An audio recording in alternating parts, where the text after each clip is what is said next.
Le vendredi 4 octobre, les États membres de l'Union européenne ont voté pour augmenter les taxes sur les véhicules électriques chinois importés. Actuellement, ces véhicules sont taxés à 10% à leur entrée dans l'UE. Ils pourront maintenant être taxés jusqu'à 45% pour rétablir des conditions de concurrence efficaces. Cette taxation concerne les modèles chinois, mais aussi certains modèles assemblés en Chine comme la Tesla.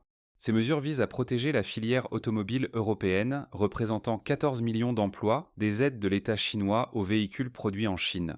Une enquête de la Commission européenne lancée le 4 octobre 2023 a conclu que le secteur de production de véhicules électriques en Chine profitait de subventions déloyales et causait une menace de préjudice économique pour les producteurs de l'UE. Les États membres de l'Union européenne ont voté pour un acte d'exécution de la Commission européenne. Un acte d'exécution de la Commission n'a pas besoin d'être validé par le Parlement européen, mais par les 27 États membres de l'Union.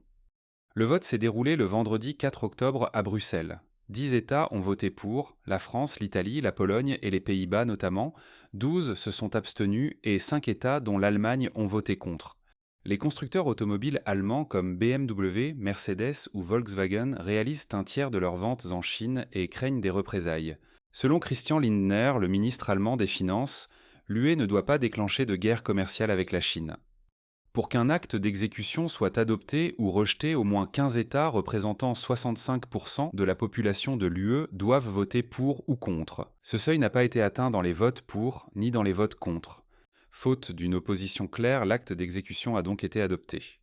Dans son communiqué de presse, la Commission européenne a indiqué que l'Union européenne et la Chine continuent de travailler dur pour explorer une solution alternative qui devra être compatible avec les règles de l'OMC. Un dialogue est toujours en cours entre Valdis Dombrovskis, commissaire européen, et Wang Wentao, le ministre chinois du Commerce. Faute d'accord entre l'UE et la Chine, l'acte d'exécution sera publié au journal officiel de l'Union européenne le 30 octobre au plus tard.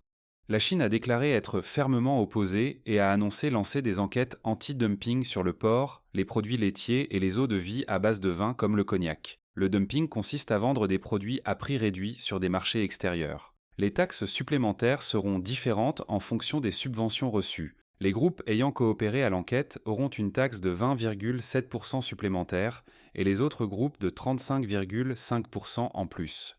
Actuellement, la taxation des véhicules électriques chinois dans l'UE est faible par rapport à d'autres pays. Aux États-Unis, le 14 mai dernier, Joe Biden a annoncé une hausse des droits de douane sur les véhicules électriques chinois à 100% contre 25% auparavant. En août, le Canada a également annoncé une taxation à 100% à partir d'octobre.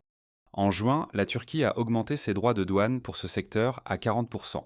Ce vote de l'Union européenne s'inscrit dans un contexte de tensions commerciales entre l'Occident, les États-Unis notamment, et la Chine sur les batteries, les éoliennes ou encore les panneaux solaires. La Chine est le deuxième partenaire économique de l'UE derrière les États-Unis et l'Union est le plus gros marché extérieur pour les voitures électriques chinoises.